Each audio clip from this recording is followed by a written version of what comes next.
Mqondisi moyo hawubabuze yathi ntoni besidelela kanje othi hawubabuze laba bantu besidelela kanje othi hawubabuze othi hawubabuze hawubabuze othi hawubabuze hawubabuze kathi ntoni besidelela kanje othi hawubabuze amathenge besidelela kanje othi hawubabuze abachabi besidelela kanje hawubabuze othi hawubabuze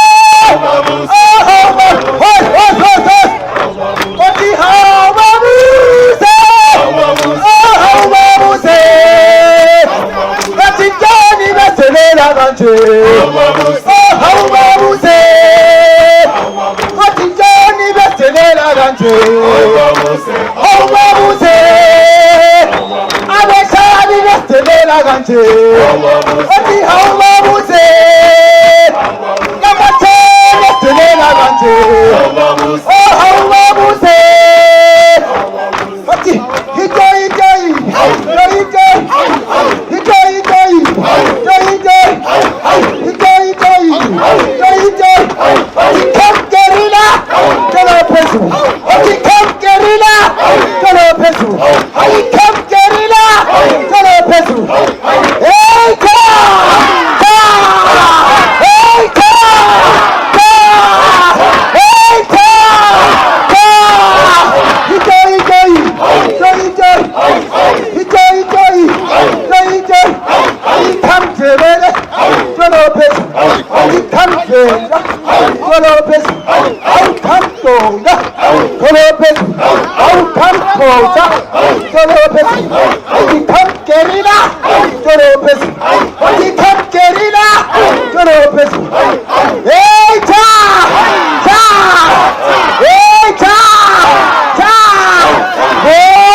amandla ngithanda ukuzehlisa lami namhlanje emini phakathi kwabantu bonke abathe gwaqa ukuthi bezokhasana lathi siyimthwakazi Republic Party silibandla elilwela inkululeko yabantu bakomthwakazi.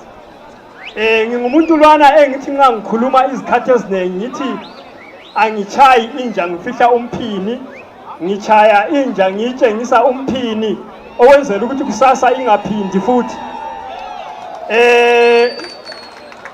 I-MRP libandla esilisungule mhla ka-11 January 2014 koBulawayo, salilontsha officially, sililontsha nje silibumbela ukulwela abantu bakomthwakazi. Omunye engabuza ethi kathi umthwakazi ngubani? Umthwakazi yisizwe samaNdebele esilama-tribe kumbe imhlobo yabantu abangafika i-13 okugoqela amaNambia, amaTonga, amakhalanga, amavenda, amasuthu, abasangwe, amaXhosa, labo bonke ongabacabanga abancindezelweyo kwelikamthwakazi okuthiwa amashona nxa ekhuluma ngathi athi siyi-minority language.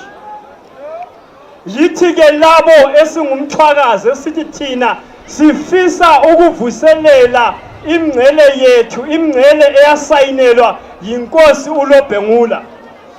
Abanengi ligcwele namhlanje eSouth Africa, amashona elirobha esithi buyelani kini eSouth Africa, lani livume ligijime libuye eSouth Africa, lingabatshela ukuthi bona bavela eEast Africa khona ngale. Ilizwe esilifunayo thina kasifuni Zimbabwe, sifuna ilizwe leMathebeleland elilama borders angu 4 agoqela ibhoda ye-Beitbridge esiyichapha nsuku zonke sibuya eGoli eyasayinelwa inkosi uLobhengula ngo-1887. Siyefuna ibhoda eseRamahwebana laphana esehlukanisa leBotswana eyasayinelwa yinkosi uLobhengula ngo-1888. Siyenanzelela ibhoda eseLivingstone Victoria Falls laphana eZambia eyasayinelwa yinkosi uLobhengula ngo-1888. Bese sifuna ibhoda yokuqina abantu bakithi abayesaba ukuyikhuluma, ibhoda eseMnyathi River eKhwekhwe inkosi uLobhengula owayisayinela ngo-1891. Ungalonda imbali kaMthwakazi uzananzelela ukuthi amakhiwa athi ebuya ezama ukuzothumba uMthwakazi yezwa ukuthi uLobhengula ulama warriors, ulabalweli abangamelana labo, bakhekheleza, bayathutsha besemaswingo, bayafaka i-Union Jack yabo khona ngale ngoba amashona avuma ukuthunjwa ngamakhiwa without resistance, without a fight. Namhlanje amashona nxa eqamba amanga ayasitshela ethi yena osekhuru Kagubi labombuya neHanda bafa belisana lamakhiwa besilwa bengaphi. Silendawo laphana ekhaya kobaba uKhayisa uNdiweni okuthiwa eGadade ebizwa kuthiwa yiBack of Gadade, lapho okwalwa khona umbutho kaLobhengula ngo-1893. Abelungu besiza behamba lamashona angu-652 bezothengisa amaNdebele, kwaliwa kwaba yimpe enkulu eGadade laphana. Amabutho kaLobhengula namhlanje amangcwaba abo akhona eGadade, amakhiwa ephethe izigwagwagwa, abakaLobhengula bephethe umkhonto lamahawu besithi vala ngebheju. Abantu beMpumalanga nxa beqamba amanga uyabezwa besithi uLobhengula wathengisa ilizwe ngethukela. Walithengisa sikhathi bani uLobhengula ilizwe ngethukela? Yena umbutho wakhe watshaywa eGadade laphana. Uthe nxa umbutho wakhe sichayiwe uthi yena laphana eNorthleigh abakwaziyo koBulawayo okule State House namhlanje kwakungumuzi wenkosi, abesesithi dilizani sichise umuzi wami ukuze abafo bengatholi any trace elokwenza lami. uLobhengula uyabaleka, ngethemba ukuthi sonke sayihlabela ingoma ethi kudala kwakunganje umhlaba uyaphenduka, sawela kuChangani saguqa ngamadolo, inkosi uLobhengula yasinyamalala. Yanyamalala kwenzakaleni? Yanyamalala ithe yona angifisi abamhlophe balibambe ikhanda lami belihambise ku-exhibition eNdlandi khona ngale.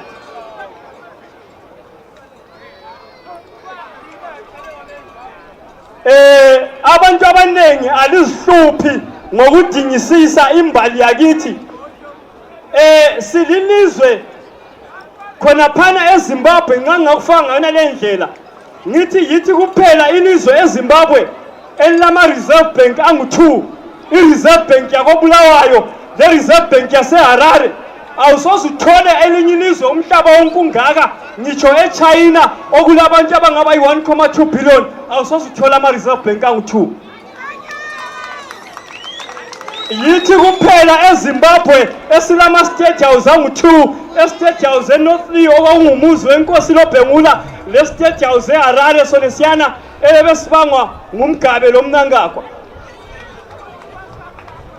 Yithi kuphela eZimbabwe esilama state newspapers angu-2, iHerald eHarare leChronic koBulawayo. Akulalizwe elingaba lama state newspapers angu-2. Yithi kuphela esilama high court angu-2, ungakhangela eyethu yakoBulawayo ifanekiswe engathi khona ngumqhele wobukhosi laphana koBulawayo le high court yaseHarare. Kusikhombani konke lokhu? Kusikhomba ukuthi sasingamazwe amabili esasiyehlukene, sahlanganiswa ngamakhiwa on an only white referendum abayenza ngo-1923 amandebele engavumanga amashona engavumanga. Namhlanje thina njengeMthwakazi Republic Party masikhuluma ngokulwela ubuzo bethu, amashona asibiza ama-tribalist, amanye amandebele akapula lamashona ekuZANU-PF lakumo-MDC basibiza bethi ngama-tribalist. Bese ngibuza abantu mina ukuthi kanti iZANU-PF okwayenza ngesikhathi sombhukazwe ngo-1983 yaqalisa ukubulala abantu bakithi eMngceleni, eMnyathi, isiza ngapha eMathebeleland kuyini? Impendulo isimple, babekwazi ukuthi thina singamazwe angu-2 babulala isizwe sesinye isizwe. Abantu bake bethi khona iZANU yayibulala iZAPU lombutho wayo. iZAPU yayikhulule leZIPRA iZimbabwe yaze yafika eMashonaland West kubo Urungwe khona ngale. Kodwa umbhukazo uthe mawusutsha abantu awuzange watsha amashona wona lase Urungwe, wabuya wazokhetha amandebele kungakhathalekile ulikhalanga, kungakhathalekile ulivenda, kungakhathalekile ulixhosa. As long as ungumuntu wasemathebeleland, i-DTT le yakhulunywa ngu-Emerson Mnangagwa eselupani esiwaze ngo-1983 mhlaka 4 March uthi yena abantu bamathebeleland bangama-WHO bafuna i-DTT umuthi wokubulala ama-WHO. Ngelanga elilandelayo esiwaze kwavuka kufe abantu abangu-55. Namhlanje abantu sithe ngo-2017 laphana bekhupha umgabe ngokukhuyabo, abantu bathi hayi asinikeni uMnangagwa i-chance. Unika uMnangagwa i-chance umuntu onguye owayekhomandiya ukubulawa kwamandebele engu-Minister of State and Security. Namhlanje masikhangele izinto eziningi sigcwele eGoli la kuthiwa singadlula i-2 million kumbe 3 million. Abantu abagcwele eGoli la asomashona ngabantu abavela eCholocho, abavela eNkayi, abavela ePlumtree, abavela indawo zakithi zonke zakoMthwakazi. Why ungazibuza ukuthi babuya nini belandeni? Abantu bakithi baqale ukubaleka kithi ngabo 83 umbhukazo uqalisa ukubulala abantu bakithi. Babaleka beza la. Amashona aqale ukubuya eSouth Africa after 2000 iZANU siqalisile ukumotsha ekhaya. So kubaleka kwethu ekhala amashona yinto ezimbili ezisheneyo. Thina sabuya sibalekela umbhukazo, bona babuya sebebalekela ukuthi umumo wezomnotho kawusamanga kuhle ekhala phana. Ngike ngathi ngikhuluma lo ambassador waseTibet lapha ePitoli uthi kimi Moyo, if your matter was our matter in Tibet, we could have long won this battle. Ngithi why usitsho kanjalo? Uthi in Tibet we never had genocide, but in Mathebeleland we had genocide. Uthi nge-genocide yodwa under United Nations laws kuyalivumela ukuthi ilizwe lenu lehlukaniswe phakathi ngoba libuleke ngesinye isizwe nge-genocide.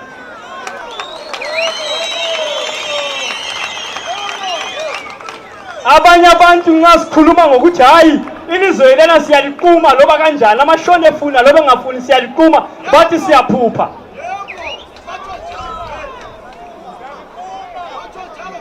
Asiphuphi ngoba konke sikukhulezikhulileyo last week libonile kugijinywa laphana koBulawayo kuthiwa impilo kukhathwe abodokotela laba sabathilela ukuba ngabomongikazi, kwathiwa kukhathwe amashona angu-20, kwakhathwa amandebele angu-4, eCentral kwakhathwa amashona angu-17, kwazokhathwa amandebele ama-3, eCholocho kwakhathwa amashona angu-17, kwazokhathwa amandebele angu-4, eSt Luke kwazokhathwa amashona angu-15, kwazokhathwa amandebele ama-3.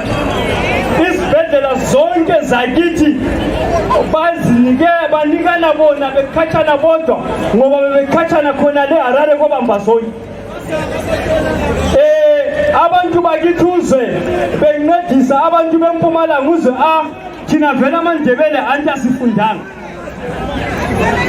sikwenzile ke kumalanga amathathu amane sathi thina sicela ukubona abantwana bakithi abangabe bepasile i-O level bapasa i-A level ngesikhathi esincane bese siphethe ama-CV angafika 200 abantwana bakithi abaphethe i-O level ne-A level. Silabo ubufakazi lobo ezandleni zethu. Into esibangela umsindo isikhathi esiningi asibangi umsindo ekhaya ento esingalabo ufakazi lakhe. Uthe lo nguminister of health eKambamanga wathi hayi amandebele lawo akhatshiwe leMashonaland bekutshintshwaniswa amashone buya ngapha amandebele siya ngale la kubona ngaphi khonokho lake la kubona ngaphi kusenzakala khona lokho. Konke khona lokho izinto bantu bakithi ezisihlukumezayo. Singakhuluma laphana ekhaya uzathola ukuthi i-60% yomnotho ophethe ilizwe leZimbabwe uvela eMathebeleland. I-Beitbridge Border Post yona leyi is the second inland port of entry e-Africa after Egypt. Engenisa $2 million ngelanga, ayikhona 2 million rands ngelanga, but $2 million which is around 30 million rands per day.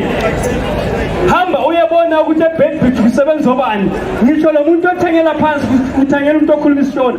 Akula venda elithangele eBeitbridge, akula msotho othangele eBeitbridge. Uhambe ePlumtree lapha esikhalangeni, hambe ebona othangela phansi othengisa airtime, akula khalanga eliyenza khona lokho ngamashone evela khona ngale.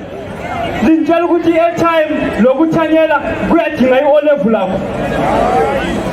Uhambe khona le follow seZambia lapha eBorder Post eLivingstone uye kubona uzathola amanambia lamatonga bethanyela eborder kumbe bedinda ama-passport uzathola ukuthi ngamashona avela khona lokomrambinda ukudinda i-passport kuyayidinga yini A level kumbe i-degree.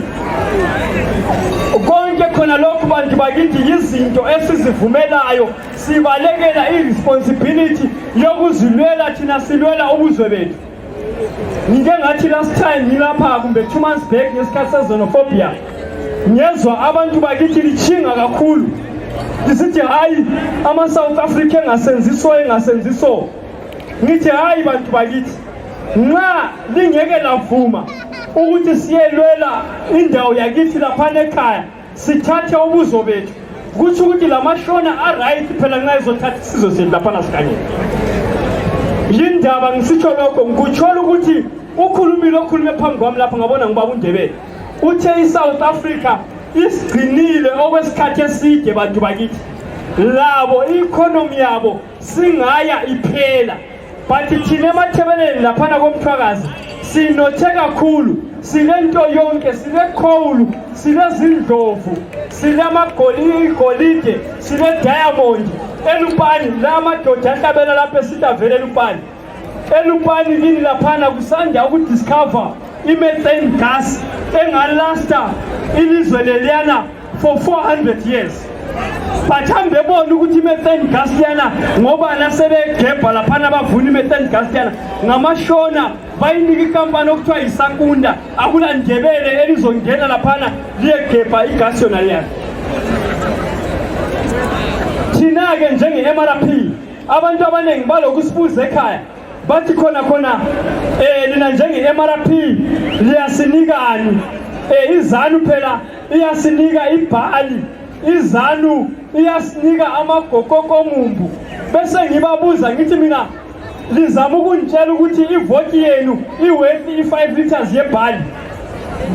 Ivoti yakho wena iwethi okuyichochi kweChina lokhana othi ungalayitha 1 week kube sokucisha ngoba i-best before use. Uzama ukungitshela ukuthi wena ivoti yakho ilingana lechochi yeChina. Bese ngisithi mina hayi thina njenge-MRP asilanto esizalinika yona njengeZanu leyi elinika ibhali lani. Thina njenge-MRP sibuye ukuzoli empower ukuthi umuntu lo lalo kasebenze esigabeni sakubo ngoba silama resources sonke awasanelayo singamaNdebele.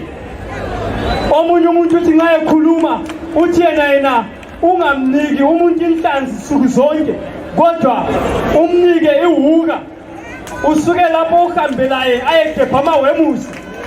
Engagebha amawemusi bese likhambe edamu ubusufika umtshela uthi yona ziyajikela lapha ziyadlela zingadlela abese igweba inhlanzi ayikhuphe aphinde futhi abisele agweba ayikhuphe sekuhambe emzini wakhe sesiyalala ejebile bathi mina ngingabuya namhlanje ngikunike inhlanzi kusasa ngingavuka mfika uyavuka ucheba ngayo. IZANU ifundise abantu bakithi ukuba ngosicelile ukuba ngabantu bokukhongozela kodwa silama resources zonke emathebeleni angasenza siphile singayanga kwamanye amazwe.